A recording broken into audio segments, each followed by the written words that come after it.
Finally, it took a bit of time. I'm very sorry about that for this short delay, but those are the moments where we see how important technology is. So welcome everyone to today's webinar on live AI captioning for events. I'm Damir from run.events, and I'm thrilled to have you with us for this important and practical conversation about how accessibility and AI are reshaping event experiences. With the European Accessibility Act now coming into effect and technology rapidly evolving, captioning is no longer a niche tool. It's becoming a part of how we design inclusive and modern events. To explore this topic, I'm so lucky to be joined by someone who has lived and shaped the evolution of captioning, from courtrooms to the BBC and now on the event stage. Welcome, Orla Pearson. Orla is co-founder of MyClearText and AccessLOOP. She trained as stenographer in Dublin, spent over 15 years working at BBC as a live broadcast captioner, and today leads two innovative companies making events more inclusive and accessible. And I know what I'm talking about because it's not my first time challenging Orla. But, our first big challenge on stage in London at Attendable event show that we both supported, and we discussed in a panel discussion how to pick up the right supplier. It was a really interesting conversation, but what I was missing and I want to really answer today, a relevant and very urgent topic, is for many event planners, captioning still feels a bit optional. Why should people start thinking about that, Orla? Hello, everybody, and thank you for that lovely introduction. And it's great to be here to talk about my favorite subject in the whole world. As you know, this has been my whole career, live captioning. I would probably call myself an expert on that as well. So why should we not be looking at live captioning as optional? Well, there's a number of reasons. The main one you mentioned is the EAA, the European Accessibility Act. It's not optional, it's standardized, it's expected. It's one of the things you have to do to comply with the European Accessibility Act, which so few people are aware. I've had so many clients come to me and say, what does this mean for us all? And I'm like, well, if you don't have live captions, you're not complying. And if you don't comply and someone isn't happy, there are fines involved. And every country has their own set of fines and punishments for not being accessible. And in Ireland, it's a prison term if it's really bad. So it's definitely something we should be taking seriously. That's the legal reasons why we should be adding live captioning as standard. The humanitarian reasons and the do the right thing reasons are manifold. I'll talk about UK statistics. Obviously, each European country is different, but in the UK, there are 18 million people who have hearing loss, deafness, tinnitus, and that's an awful lot of people. That's 1 in 5 people. So these people are attending your events and will need some support. The neurodiversity figures in the UK are at 14% now. Most people feel that's very, very low for the explosion in awareness that we have now around neurodiversity. And people who have neurodiversity are now starting to request captions and feel confident to say, this really helps me. The advice from the government in the UK is for children who are neurodiverse to watch television with live captioning or captioning because it helps aid their learning and engagement with television and subjects. So there is also the population who are over 50. Everyone who is over 50 their hearing is reducing. A lot of my friends I've noticed are saying what a lot. So I see it in real time, Damir and myself. So yeah, this is real. And then we have people with English as a second language. In the UK, I think it's about 8 or 9%. So that is a huge amount of people. We could be looking at 50% of our delegates all benefiting from live captioning. So it's kind of a no-brainer for me. It's like, why aren't you doing it? Why isn't it standard? Why is it an option? It's that hidden audience and don't wait for it to be requested. I've given you every reason not to wait for it to be requested. Yeah. Well, you mentioned a really very important topic, and that European Union has an Accessibility Act and it's a law. So in the past we were talking about benefits, but there was no pressure actually to do something. Now there's a legal pressure to do something. Yes. And on the other side, it's a very interesting anecdote. I was looking into different countries because I'm in Germany. My wife is French. We're actually multilingual family that watches different movies in different languages, and I noticed that comparing to French cinema, synchronization, dubbing in Germany is way better. It's just French do not care that much. It's okay, but it could be really good. And I was really interested, why is that? And so I looked into it, and basically what happened in Germany, every small piece of Germany has own dialect, and dialects are really strong. So to push children with proper accent and proper language, they decided to synchronize properly. And the same happened in Italy as well. So both Germans and Italians wanted to have a language that everyone understands rather than clear language or whatever, but just it's very practical. And those, to be honest, still today, if you have someone from very south of Germany, someone from very north, they have difficulties. There are a lot of jokes about that. So synchronization solved an issue. And what I see today, that captioning is solving stuff that is beyond only accessible part.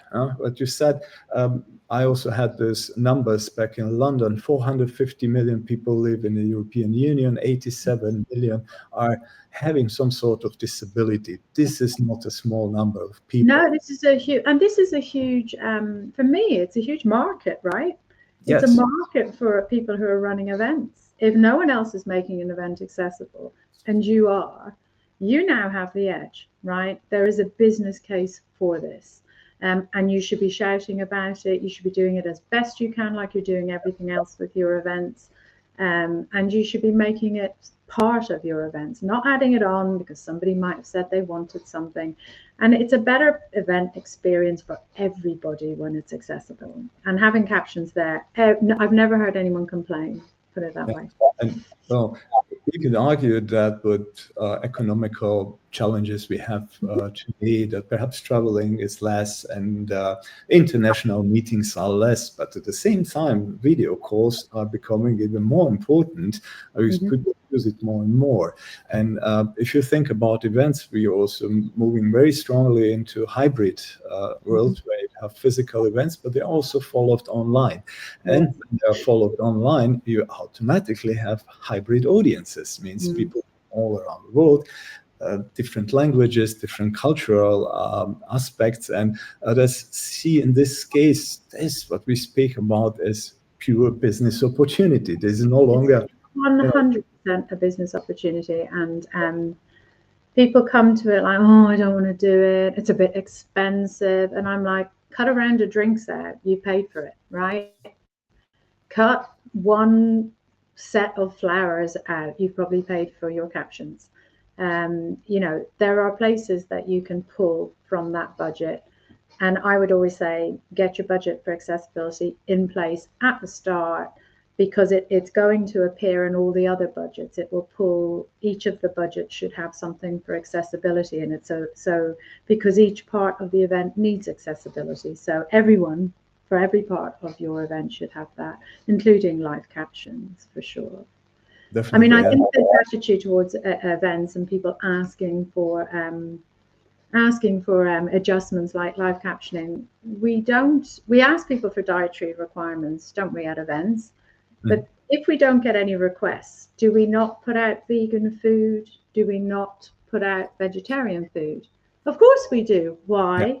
Because we know that 17% of people are vegetarian, 7% are vegan. So we're anticipating them attending. Why are we not doing that with accessibility? And the figures are much higher.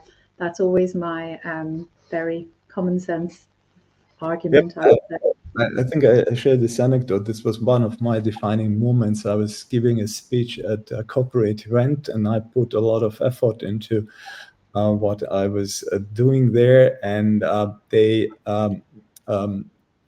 didn't tell me that they invited a deaf person, and there was no subtitles, there was nothing. And I was speaking, and I noticed at some time that the person is kind of bored. I didn't know why, but normally people are not, at least not bored at my presentations. I don't know if they're successful or not, but people seem to enjoy it, and it was like, and then I asked him, and he typed he would really appreciate at least, well, transcript or whatever. And the first reaction of the people was not, oh my God, so stupid, we should do something. The first reaction was, why we invited him. It's like, okay. That's strange. And I thought, well, now even technology forces us to think the stupid things. So that was the defining moment for me, where I personally, it was many years ago, it was also not that technologically simple. Back in days, it was really an effort. I know back in days, 20 years ago, that Siemens paid us for consulting because they valued how good internal systems are and how accessible they are. When we improved, the department got more money. So there was a real competition. 20 years ago, it was a big deal. But today, it isn't. So no, it's not. Let us dig a bit behind the scenes, because finally we have someone who can take us on this journey. Is it complicated? I don't think so. I've spent 15 years running a company that provides live captioning, initially only human captioning, and now both human and AI captioning. And I've also built a platform to deliver live captioning to hybrid events, both AI and human, to online virtual streamed events, or in-room events, or something that's hybrid. And no, I think we've made it as simple as possible. And there is really no excuse. My mission is always to make it as easy as possible, to give the right education and argument, and to do it at the right price within people's budget. So there is no excuse for me, as far as I'm concerned, that you can't do it. AI captioning is very, very reasonably priced, although I have seen a couple of providers up their prices, which is interesting. We have tried to keep it really, really reasonable for people, because I would rather they did it than not. I think that AI captioning is probably okay. I don't think it's fantastic. I think it's okay, but it's definitely in the events industry now, and it's here to stay. So I think if you want to use AI captioning, you have to think about, how can I help it be the best it can be? And when we were doing our platform, Damir, we were talking about suppliers. So I think the first step, if you want to start captioning your events, is go and find an expert supplier. I mean, obviously, I would consider myself one of those, but there are a number of others out there. A lot of audiovisual companies, production companies, events companies, they will go to their technical team and say, hey, we need captioning. And the technical team will go, here's a technical solution for this. There you go. But there's no expertise being brought in there. It's just a technical solution to a non-technical problem. That's a super cool topic, because I was yesterday watching, I have to admit, I watched the morning show. I don't know if you know that. It's a very fun American series. And the new season is about AI. There's a lot of AI in, and they create AI. I shouldn't spoil it because people know, but they create something that's really amazing. It could replace the news completely. AI produce everything from real people, and in the series you see how it goes amazingly well, but then also not. There's this negative side where things go really wrong in the very worst moment you can think of, and everything is so horrible. Obviously, this is the series, but this is the big question. With AI, with the progress of AI, why should we still have humans on board? Well, you're asking the right person. So I have studied AI captioning, and I've studied captioning all my life. I know what's hard for a human, and interestingly, probably 50% of what's hard for a human captioner is really hard for AI as well. There are some things that are easy for humans that's hard for AI, and vice versa. But AI wasn't built for events and live captioning with people watching it in the moment. AI captioning was not built for that. It was built for universities, dictation, doctors, legal, all of those human typing jobs. It made it, you didn't need somebody to type, you could just speak into it. So that's what it was built for. But we're using it, as always with AI, in completely different ways. And I don't think it's 100% where, it's not even, I'd say it's about 80% there. When should you use humans? When you have a really, really important subject that you want to, or topic that you want to talk to people, you want them to understand and you want them to feel engaged.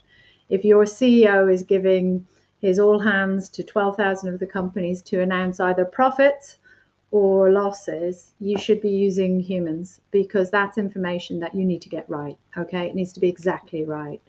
I don't think AI is fantastic at accents. It is fantastic at some accents. AI is also probably not so good with women with accents. It seems much better with deeper voices, not so much with higher voices, which we women have. Numbers, so financial reporting, it mixes up how the numbers are supposed to go together, and also scientific. Lots of medical and scientific, it doesn't really do so well. So I would recommend people use humans for all of that. And again, if you really, really want to get that across. But AI is a fantastic solution if you have a broad scale event that is not very technical, that is just talking to people about various things. I think it's fantastic. It can be fantastic because it isn't as expensive as humans, and it's a lot easier to set up, and you can do it at scale. So if you have 6 breakouts, to do that with humans, you could never afford that. But I think a mix of the two is the way forward. And that's something I've created within our platform, is the ability to target humans on this, and then AI takes over, humans take over, all of that kind of thing. But there's this, I was just, when you were speaking about that, I was thinking about one of our last discussions, and I was in London and giving a speech at another conference, and there was Bob Geldof as a keynote speaker on stage. First sentence was okay for UK. I wouldn't say that it's okay for US. It had a lot of efforts in it, and it was super fun. It was really cool, but we are a bit more liberal. In this case, well, I'm coming from Germany, and we are kind of sensitive to a lot of words as well. You shouldn't be saying this on stage. So you can't prevent someone saying something on stage on an event. Things happen. But you can do something about mispronunciation, and perhaps also changing when you see that something was said that you, at least in a live transcript, is a bit different, and what was actually meant. How do you do it? So we've at AccessLOOP, that's the platform I've developed. We've created something to really help the AI along. Are you okay if I share my screen? Please. Okay, let me share my screen. Let's hope the technology works, right? Always good to. So I'm going to share that screen now. Can we see my screen? Yeah, there we go. So this is AccessLOOP. I've set up this lovely event for streaming. You add in your streaming details there. And your destinations you can put in there. There's the captioning. This is for the human captioners. This is the text feature, which is the glossaries feature. I'm just going to add one of these glossaries. You just name your glossaries. I'll set that glossary in, and I think I've got some bits in that. So you can add any previous ones. So I've added lots of words here that I want the AI to look at and go, okay, that's how it should look. So when AI understands this, then should be transcribed differently. It's just it'll transcribe it. I will tell AI what to do, and it needs to be told what to do. I think that's quite important. It will just do what it's told to do, which is translate every word spoken as it sees fit. We're saying, hang on a minute, do it like this. This is a fantastic function, and I don't think any other platform's got it. if you know that the AI is struggling with something, I think, you can put this in prior to your event, what the word is that the AI, maybe it just goes a lowercase on something, so candidate A, and we wanted to say, go on. I assume the challenge is when you have a multilingual environment, when you say, okay, I have different languages, you want to a live transcription, and how many languages are kind of supported? There's over 100 languages supported on this. So this event, this platform will take in one stream of a source language, let's say it's English, and you can send that out to 100 different languages, and you can get a page with a drop-down menu that will display those 100 languages, and you just click on the language you want and the text will appear. This is fantastic because I think we were talking about, an event that I did, which was a mobile phone company, and the product was called Reno, R-E-N-O, and it just kept, the AI would not listen. It kept saying Renault, which is a car, not a phone. So we would say now we would say Reno, or we would say Renault. So find Renault. I'm sorry. And then we would say replace it with Reno. And then every time that happened, it would immediately replace. And you can do on AccessLOOP, which is nice, if it's live and you've seen it and your client is screaming, you can do it live and the results are straight away. So before you would have had to take the captions off or get into a lot of trouble. Now there is a save in there. We also have this for the multi-languages. So we have a client who has a product called Dove, and it's a shampoo. And that was coming out as Bird of Peace. It was coming out as White Bird, and every language had a different translation for Dove. That's not ideal because it's a brand name. So we would put in here, do not translate Dove. When you see Dove, don't translate it. And then it would appear as that in 100 different languages, just like that. And you can decide whether it's case sensitive or not. There's also, you were talking about swearing earlier. We have a profanity filter that you can turn that off, and you can set that in every language as well. So you can put in those swear words, and it will a lot of beeps in your transcription. It puts in different characters to save our blushes. In Ireland, they never put it on because it's definitely part of our language. It's part of my cultural language. So this is what we're doing to help that AI and making sure the audio is in really good quality. It's not audio from the room; it's always audio from the sound desk. You have to really understand what it is that you're trying to do and how to get the best out of it. Definitely, and the whole setup seems quite simple if we look into it. If the event planner is saying, okay, I have one day event, for example, 7 hours of content, I have every half an hour, I get 10, 15 sessions. How difficult and how time intensive is to get it going? Again, with AccessLOOP, it's really easy. We just set up those 10, 15 events. We press go. We hook the sound in. If you have glossaries for us, we can add those. And then we just off it goes. We did 5 events this morning with no trouble, and it's really simple. I've tried to make it as simple as possible. I really have. Because while MyClearText is using AccessLOOP every single day, it's also available to the public. So you can just sign up, create an account, and there is pay and play. So you don't have to pay a monthly fee. You don't have to fill in a big registration form. You can sign up, and within 5 minutes, you could be sending captions out either to the room that you wanted to go to, or to a live stream, or to multiple rooms and multiple live streams. Yes, there's no excuses anymore. now that AccessLOOP exists, no special software, no special hardware, nothing. When I have you here, I just got a question. I was just reading it. I made a mistake earlier this year.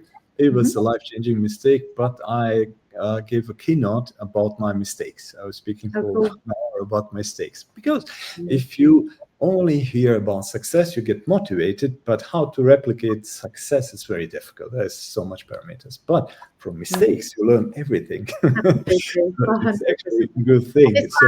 This platform is 30 years worth of learning and mistakes. Exactly.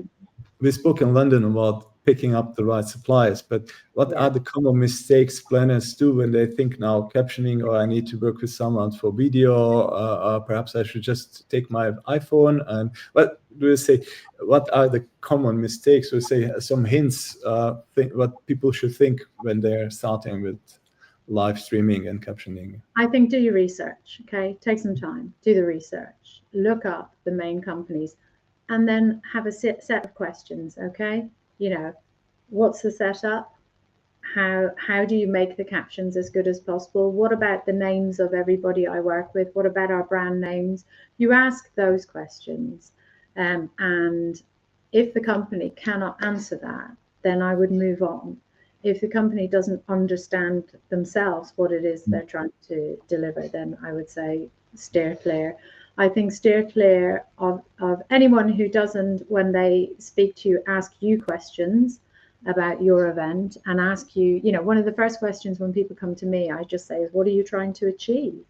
Do you have people coming who need the service?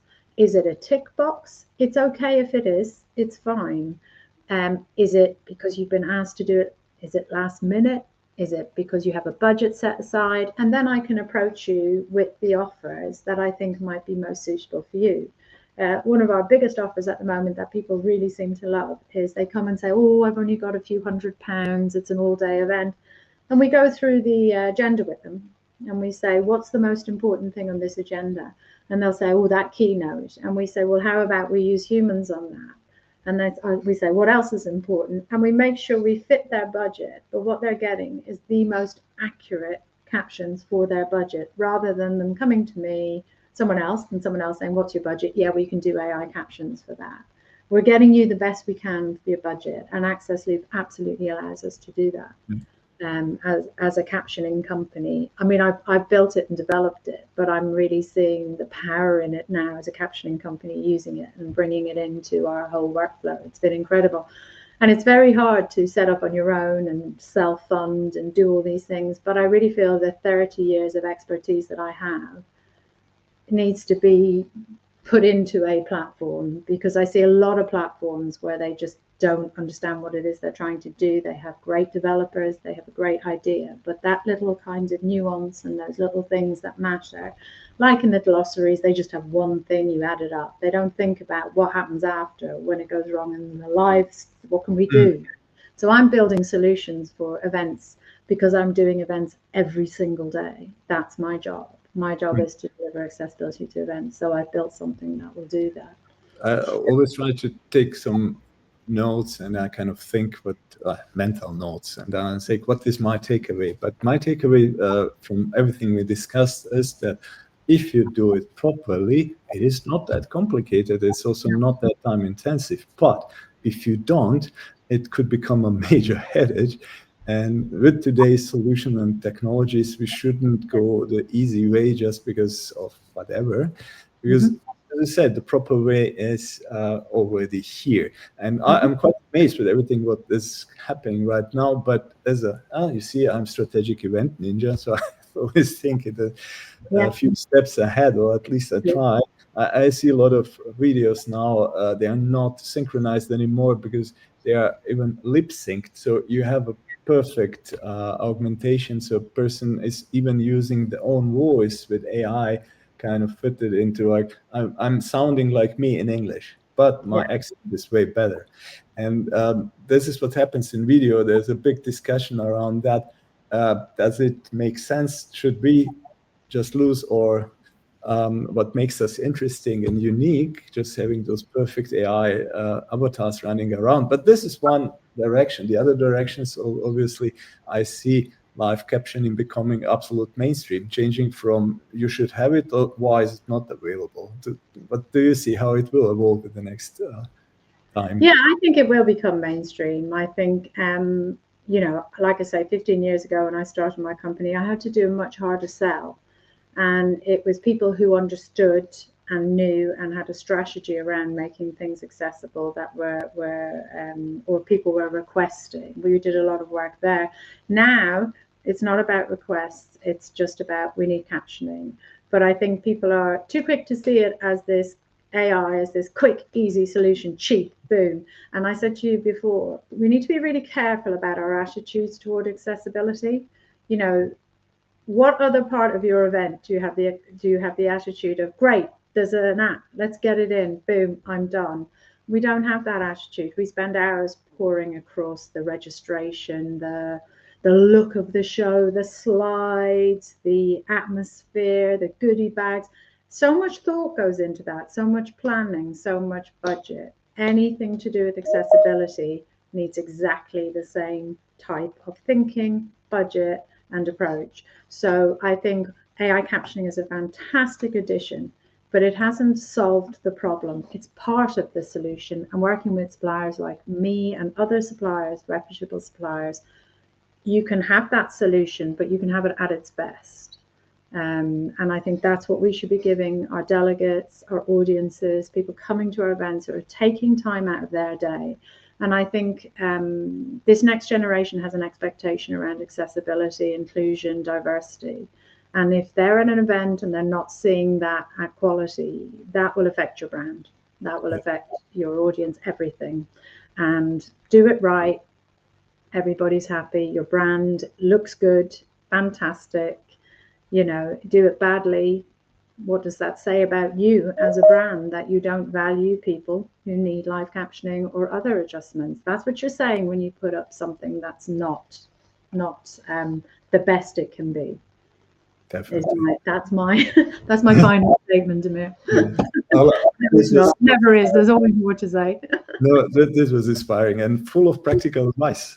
Thank you for sharing your expertise. And to our audience, as you heard, accessibility isn't just compliance. It's audience care, it's inclusion, it's brand reputation, and live captioning is one of the simplest ways to make your events more inclusive and future ready. You will hear more about this at inControl Summit. Not the time to speak about this right now because we ran out of time already.